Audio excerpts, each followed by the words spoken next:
For thousands of years, symbols have been used to communicate with forces beyond our world, carved into temple walls, written in forbidden grimoires, tattooed on the skin of witches and mystics. But these aren't just decorations. Each symbol is a key, a doorway, a command. The pentagram can summon or protect. The seal of Solomon can bind demons.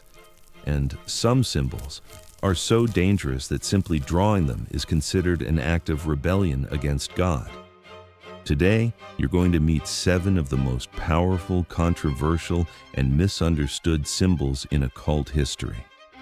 And by the end of this video, you'll understand why kingdoms banned them, why churches feared them, and why they're still used today. Because symbols don't die, they wait, and when called upon, they answer. Welcome back to the Shadow Archives. I'm your guide through the hidden and the forbidden. We've explored creatures that walked among us, books that were burned, societies that operated in shadows. Today, we decode something even more fundamental, the language of the occult. Symbols are how magicians, priests, and mystics have communicated with the supernatural for millennia. They're instructions, warnings, invocations, and each one you'll see today carries centuries of power, fear, and controversy. This is just an introduction. Each symbol deserves its own investigation. But first, you need to know they exist and what they were designed to do. If you're ready to unlock the archives, subscribe. Because once you learn this language, you'll start seeing it everywhere. The pentagram. Let's start with the most misunderstood symbol in history, the pentagram. A 5-pointed star. Simple, ancient, and depending on which way it points, either holy or demonic. Here's what most people don't know. The pentagram predates Christianity by thousands of years. The Babylonians used it. The Greeks studied it as sacred geometry. Early Christians adopted it to represent the 5 wounds of Christ. So when did it become evil?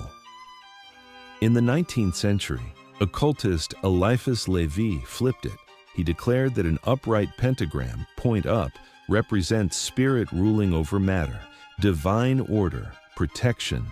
But an inverted pentagram, point down, represents matter ruling over spirit, chaos, the material world dominating the divine. He associated it with the goat-headed deity Baphomet. The Church of Satan later adopted the inverted pentagram as their official symbol. And that's when the association with evil became permanent in pop culture. But here's the thing. In Wicca and modern witchcraft, the upright pentagram is worn for protection. It wards off evil spirits. Each point represents an element: earth, air, fire, water, and spirit. Same symbol, opposite meanings, depending on who's using it and why. The pentagram appears in medieval grimoires like the Key of Solomon, used to summon and control demons. Draw it wrong, break the circle, and you lose control. We'll explore the rituals involving the pentagram in a future episode. But next, a symbol that claims to control demons entirely. The Seal of Solomon, the ultimate symbol of command over the demonic. According to legend, King Solomon, the wisest man who ever lived, possessed a magical ring inscribed with the true name of God. This ring gave him power over demons, spirits, and even the forces of nature. The seal itself is a hexagram, 2 interlocking triangles, also known as the Star of David. But in occultism, it represents the union of opposites, heaven and earth, masculine and feminine, fire and water. Medieval grimoires like the Lesser Key of Solomon, or Lemegeton, contain elaborate rituals using this seal. The book lists 72 demons, each with their own unique sigil. And to summon them, you draw Solomon's seal for protection, stand inside it, and command the demon to appear. The idea is simple. Solomon's authority, granted by God, is absolute over demons, If you invoke his seal correctly, they must obey. But if you step outside the circle, if the seal is broken, the demon is no longer bound. And that's when things go very, very wrong. Accounts from medieval demonologists describe exactly what happens when a seal fails: possession, madness, death. The rituals were so dangerous that priests who practiced them often disappeared from historical records entirely. Today, occult practitioners still use Solomon's seal in ceremonial magic. Some claim it works, others never come back to tell. Each of the 72 demons has its own seal, and some of them we'll investigate in detail later. But first, let's talk about a symbol that's everywhere, and no one agrees what it means: the all-seeing eye, or as conspiracy theorists call it, proof of the Illuminati. You've seen it on the US dollar bill, at the top of a pyramid, in music videos, on corporate logos. It's everywhere. But what is it really? The symbol has two major origins. First, the Eye of Horus from ancient Egypt, a symbol of protection, royal power, and good health. It represented the god Horus watching over humanity. Second, the Eye of Providence from Christianity, representing God's omniscience. The eye that sees all, judges all, knows all. So far, nothing sinister, just divine observation. But in the 18th century, Freemasonry adopted the symbol. They called it the all-seeing eye of the great architect, their term for God. It appears in Masonic lodges, rituals, and symbolism worldwide. And that's when things get complicated. The Bavarian Illuminati, a real secret society founded in 1776, also used this imagery. When they were disbanded, conspiracy theories exploded. People claimed they went underground, infiltrated governments, and the all-seeing eye became their calling card. Today, some say it's just a symbol of enlightenment and knowledge. Others claim it's a sign that secret societies control the world from the shadows. The truth, it depends on who's using it. But one thing's certain: when a symbol appears on currency, in architecture, and in media for centuries, someone wanted it there.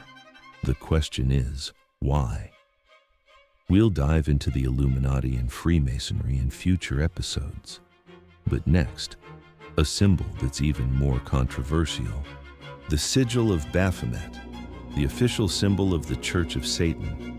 A goat's head inside an inverted pentagram, surrounded by Hebrew letters spelling Leviathan, the biblical sea monster representing chaos. This is the symbol that causes outrage, lawsuits, protests. It's been banned, vandalized, and condemned by religious groups worldwide. But here's the history. Baphomet first appeared during the trials of the Knights Templar in the 1300s. The Templars were accused of worshiping a demonic idol called Baphomet during secret rituals. Confessions were extracted under torture. The order was destroyed. Was Baphomet real? Or was it fabricated to justify the Templars' execution? Centuries later, occultist Eliphas Levi drew the now famous image, a goat-headed hermaphroditic figure representing the balance of opposites, good and evil, male and female, human and beast. In 1966, Anton LaVey founded the Church of Satan and adopted the Sigil of Baphomet as its emblem. For LaVey, it represented individualism, rebellion against oppressive religion, and the embrace of one's carnal nature. The Church of Satan claims they don't actually worship a literal devil. They're atheists. Baphomet is symbolic. But the symbol itself, it carries weight. In ritual magic, invoking Baphomet is invoking primal forces, chaos, desire, the shadow self, whether you believe in its power or not. Millions of people do, and that belief, that's what gives symbols their strength. The full story of Baphomet and the Templars deserves its own investigation. But now, let's go even further back to the symbols carved by Vikings, Norse runes, the alphabet of the Vikings, but also a system of magic. The Elder Futhark, the oldest runic alphabet, consists of 24 symbols. Each rune is a letter, but it's also a concept, aspell, a force of nature. The Vikings believed runes were discovered by Odin, the All-Father, who hung himself on the world tree for 9 days and nights to gain their secrets. They weren't just written, they were carved, spoken, and invoked. Each rune has power, Olgies, protection to Waz, victory in battle Thurisaz, destruction. The hammer of Thor runes were carved into weapons, shields, and stones to channel their power. Rune masters were feared and respected. Togno the runes was to command reality itself. But in the 20th century, runes became controversial. The Nazi regime appropriated several Norse symbols, including runes. The SS used the double Sowilo rune. The Hitler Youth used Tiwaz. This association tainted these ancient symbols, and to this day, displaying certain runes in public can be illegal in some countries. Modern pagans and Norse revival movements are working to reclaim the runes from this dark chapter. In Asatru and other Norse traditions, runes are once again used for divination, meditation, and magic. But the controversy remains, and so does the power.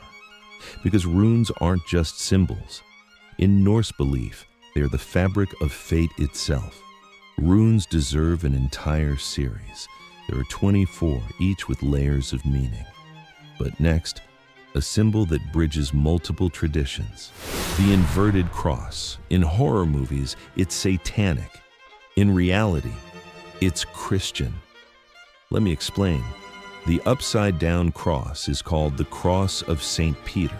According to tradition, when Peter, one of Jesus' apostles, was sentenced to crucifixion in Rome, he requested to be crucified upside down. Why? Because he felt unworthy to die in the same manner as Christ. The Catholic Church adopted the inverted cross as a symbol of humility and unworthiness before God. The Pope, considered Peter's successor, sits on a throne featuring this symbol. It appears in Catholic art, churches, and religious iconography. So how did it become associated with Satanism? In the 20th century, occultists and anti-Christian movements inverted Christian symbols as acts of rebellion. The inverted cross became shorthand for rejecting Christianity. Horror films cemented this association. Now, when people see an upside-down cross, they think evil. But the symbol itself? Still used in Christian tradition. This is the paradox of symbols. They mean what the user intends. Context determines power, and belief determines reality. If a Christian wears an inverted cross honoring St. Peter, it's sacred. If an occultist wears it to mock Christianity, it's profane. Same image, opposite meanings. And that's the truth about all symbols. They are tools, neutral until charged with intent. A pentagram can protect or summon. A cross can bless or curse. A rune can create or destroy. The power isn't in the symbol, it's in the one who wields it. And that is what makes them dangerous. 7 symbols, each one ancient, each one powerful, each one misunderstood. We've only scratched the surface. The rituals, the grimoires, the true meanings hidden in sacred geometry. There's so much more to uncover. Here's what I want you to think about. If symbols can summon, protect, command, and curse, who decides what they mean? And what happens when the wrong person learns how to use them? That's what we'll explore in future episodes. Deep dives into individual symbols, the grimoires that contain them, the rituals that activate them. In the next episode of the Shadow Archives, we're opening the Vatican's Forbidden Library.